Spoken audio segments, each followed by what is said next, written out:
সবাইকে আপনারা দেখছেন স্মার্ট নলেজ ইউটিউব চ্যানেল। তো বন্ধুরা, আশা করি আমরা জানি সকলে যে 11,000 শূন্য পদে নতুন নিয়োগের বিজ্ঞপ্তি শিগগিরই প্রকাশিত হবে পঞ্চায়েত দপ্তরে। এখানে আপনাদের অনেক পোস্ট রয়েছে, বিভিন্ন রকমের post, group C, group D, group B, ঠিক আছে। তো ভালো শূন্য পদের সংখ্যা রয়েছে। এর আগে মোটামুটি 7,000 কাছাকাছি ভ্যাকেন্সি ছিল। তো বর্তমানে নতুন রাজ্য সরকার আসার পর রাজ্যের পঞ্চায়েত মন্ত্রী উনি কিন্তু জানিয়েছেন যে 11,000 কাছাকাছি ভ্যাকেন্সি রয়েছে রাজ্য জুড়ে। তো নোটিফিকেশন প্রকাশিত হবে শিগগিরই। গুরুত্বপূর্ণ আপডেট উঠে আসছে, এই যে পঞ্চায়েত দপ্তরের নিয়োগ শুরু হবে তার মধ্যে কিন্তু একটা গুরুত্বপূর্ণ আপডেট, একটা বিশাল বড় ব্রেকিং। পঞ্চায়েত দপ্তরে যে নিয়োগ রয়েছে সেটা কিন্তু পরিবর্তন হতে চলেছে, ঠিক আছে। একটা বড় ঘোষণা পঞ্চায়েত মন্ত্রীর। তো আজকে আমরা এই ভিডিওতে বিস্তারিত সম্পূর্ণ তথ্য আলোচনা করবো। অবশ্যই ভিডিওটি সম্পূর্ণ দেখুন, শেষ পর্যন্ত দেখুন। চ্যানেল নতুন দর্শক অবশ্যই চ্যানেলটিকে সাবস্ক্রাইব করে দেবেন। পঞ্চায়েতের 11,000 শূন্যপদ পূরণ করতে নিয়োগ সংক্রান্ত রুলে বদল আনছে রাজ্য সরকার। বর্তমান বিধি অনুযায়ী পঞ্চায়েতে নিয়োগ করে ডিস্ট্রিক্ট লেভেল সিলেকশন কমিটি ডিএলএসসি। তবে বিজেপি সরকার ঘোষণা করেছে সরকারি চাকরিতে নিয়োগ এমন একটি স্বাধীন প্রতিষ্ঠানের মাধ্যমে করা হবে যা হবে সম্পূর্ণ রাজনৈতিক ও প্রশাসনিক হস্তক্ষেপ মুক্ত। তারা ইউপিএসসির মতো নিরপেক্ষ মানদণ্ড অনুসরণ করবে। সেক্ষেত্রে এবার সংশ্লিষ্ট রুলে বদল এনে পাকাপাকিভাবে ইউপিএসসির মতো কোনো সংস্থাকে দিয়ে নিয়োগ করতে চাইছে রাজ্য সরকার। সেক্ষেত্রে পাবলিক সার্ভিস কমিশনকেই দায়িত্ব দেওয়া হবে বলে জানিয়েছেন পঞ্চায়েত মন্ত্রী দিলীপ ঘোষ। একটা বিশাল বড় ব্রেকিং, একটা গুরুত্বপূর্ণ আপডেট যে পিএসসি কিন্তু দায়িত্ব দেওয়া হতে পারে।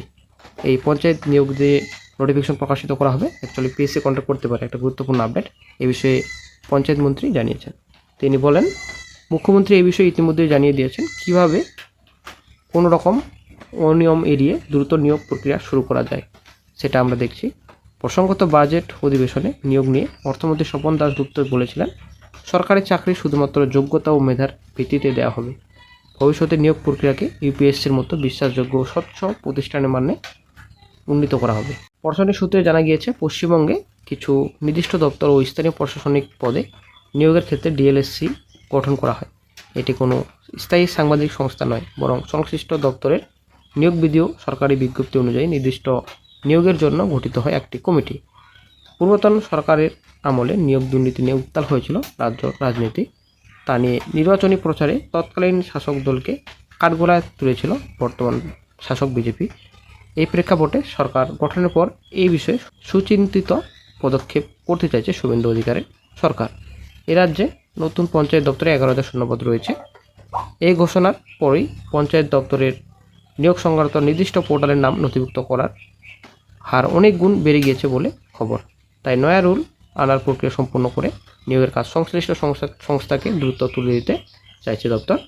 সূত্রের খবর, নিয়োগের ক্ষেত্রে ডিএলএসসি শব্দটি সরিয়ে আনা হবে ইউপিএসসি লাইক অর্গানাইজেশন শব্দগুলি। এই সামান্য পরিবর্তনের প্রশাসনিক গুরুত্ব কিন্তু অসীম। ইতিমধ্যে নয়া রুলের ব্যাপারে পর্যালোচনা শুরু হয়েছে। এক্ষেত্রে শুধুমাত্র মন্ত্রিসভার ছাড়পত্র নিলেই চলবে না, বিধানসভা পেশ করতে হবে বিষয়টি। সেই মতো তৎপরতা শুরু করেছে অনেক স্তরে। আশা করি বন্ধুরা ক্লিয়ার। তো গুরুত্বপূর্ণ আপডেট, এবার হয়তো পিএসসির মাধ্যমে পঞ্চায়েত রিক্রুটমেন্ট নোটিফিকেশনগুলি প্রকাশিত হতে পারে। একটা গুরুত্বপূর্ণ আপডেট। এ বিষয়ে কিন্তু রাজ্য সরকার চিন্তাভাবনা করছেন, শীঘ্রই সিদ্ধান্তে পৌঁছাবেন। নতুন নোটিফিকেশন কবে হতে পারে, তো দ্রুত আসবে নাকি একটু লেট হবে, তো এই বিষয়ে কিন্তু রাজ্য সরকারের চিন্তাভাবনা টোটালি আলাদা, ঠিক আছে।